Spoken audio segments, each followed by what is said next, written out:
Hello दोस्तों, नमस्कार। आपका स्वागत है मेरे चैनल पे, है ना।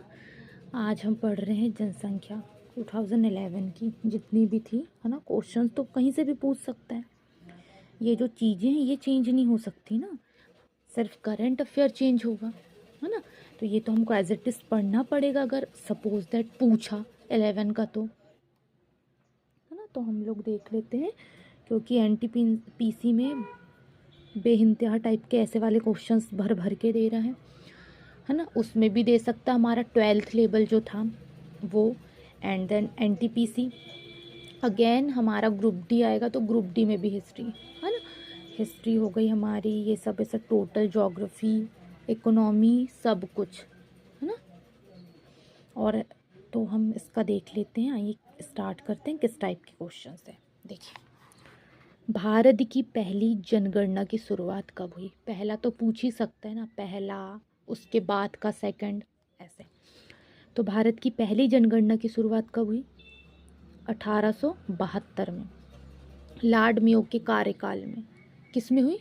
1872 में लॉर्ड मेयो के कार्यकाल में हुई। ठीक है, भारत की पहली जनगणना। देश में नियमित जनगणना की शुरुआत, मतलब इसके बाद जो नियमित हुई, फर्स्ट तो हो गई लेकिन अब उसके बाद नियमित हुई कि कैसे होना चाहिए क्या, तो ये वाले से नियमित हुई, है ना। तो वो कब हुई? उसके बाद हुई 1881 में, लॉर्ड रिपन के कार्यकाल। फर्स्ट टाइम में हो 1872, सेकंड जब हुई तो क्या हुई? नियमित हो गई 1881 लॉर्ड रिपन के कार्यकाल में। ठीक है, याद रखिएगा। स्वतंत्र भारत की पहली जनगणना, मतलब जब हमारा भारत स्वतंत्र हो गया था, है ना, पहले गुलामी के तहत, लेकिन जब स्वतंत्र हुआ तो उसके बाद कब हुई? तो 1951 में हुई। कब हुई? 1951 में हुई। देखो, 1872 और 1881 में हम गुलाम थे, है ना। तो उसके बाद जब हम स्वतंत्र हो गए, खुद का हमारे पास सब कुछ आ गया, हम स्वतंत्र हो गए, तो क्या हुआ? स्वतंत्र भारत की जब पहली जनगणना हुई 1951 में। ठीक है, याद रखिएगा, स्वतंत्रता के बाद की। जनगणना का महान विभाजक वर्ष क्या है? जो उसका महान विभाजक वर्ष है वो है 1921 का। किसका? 1921 का, है ना। जनगणना का लघु विभाजक वर्ष क्या है? महान वाला और लघु। लघु था 1951 का, जब स्वतंत्र भारत की पहली जनगणना थी, तभी जनगणना का लघु विभाजन हुआ 1951, है ना।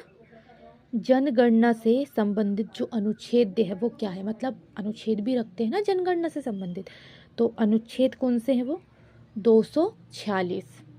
246वां जो अनुच्छेद है वो, हाँ, अनुच्छेद जो है वो हमारे जनगणना के अकॉर्डिंग है। जनगणना का विवरण दिया गया है अनुच्छेद 246 में। ठीक है, जनगणना का विषय क्या है? जनगणना का जो विषय था वो था हमारा 7वीं अनुसूची के संघ सूची। क्या था? 7वीं अनुसूची की संघ सूची जो था वो हमारा जनगणना का टॉपिक था, है ना। आप उस टॉपिक पे, उस सब्जेक्ट पे, 7वीं अनुसूची के संघ सूची पे जनगणना का एक सब्जेक्ट था। जनगणना की अवधि कितनी थी? मतलब कितने वर्ष के बाद हो सकती है, ऐसा बोल रहा है वो। तो प्रत्येक 10 वर्ष पर, है ना, प्रत्येक 10 वर्ष के बाद, मतलब 11वें साल में जनगणना होती है। तो जनगणना की अवधि यही थी, है ना, प्रत्येक 10 वर्ष बाद। ठीक है, जनगणना का अध्ययन क्या है? तो जनगणना का जो अध्ययन है, मतलब जितना भी जनगणना होती है ना, कार्यकाल क्या है, अनुच्छेद क्या है, एक्ट क्या लग रहा है, और किस टॉपिक पे था, फर्स्ट किसके लेवल पे हुई, सेकंड कब हुई स्वतंत्र, ये सब जितना भी हम पढ़े जनगणना के अंतर्गत, उसका जो अध्ययन कहलाता है वो कहलाता है हमारा डेमोग्राफी या जनानकीकी। जनानकीकी कहलाता है या डेमोग्राफी कहलाता है। ठीक है, डेमोग्राफी या जनानकीकी। 2011 की जो जनगणना थी का क्रम क्या था? मतलब 2011 में जो जनगणना हुई थी, है ना, अभी वाला, तो उसमें कौन सा क्रम था? तो वो देश की 15वीं था, तथा स्वतंत्र भारत की 7वीं थी। मतलब 51 से गिनेंगे आप तो 7वीं थी, और जब फर्स्ट टाइम स्टार्ट हुआ था तब से 15वीं थी। ठीक है, देखो फर्स्ट टाइम 72 में स्टार्ट हुआ, लेकिन नियमित कब हुई? 81 में, है ना। तो ऐसे आप गिन लीजिएगा, 15वीं आएगी 2011 तक, और स्वतंत्र भारत का जो 51, है ना, 1951 में स्टार्ट हुई थी, तब थी 7वीं। तो ऐसे आपको याद रखना है। 2011 की जनगणना का आदर्श वाक्य क्या है? तो 2011 की जो जनगणना है उसका आदर्श वाक्य जो है वो हमारी जनगणना हमारा भविष्य है। क्या है? हमारी जनगणना हमारा भविष्य। उसके कुल प्रश्न कितने थे? 29, 29 प्रश्न थे, कुल प्रश्न 29 थे। 2011 की जनगणना का आदर्श वाक्य था हमारी जनगणना हमारा भविष्य। जनगणना का शुभंकर क्या था? जब कुछ भी होता है तो उसका शुभंकर रहता है ना, तो क्या था वो?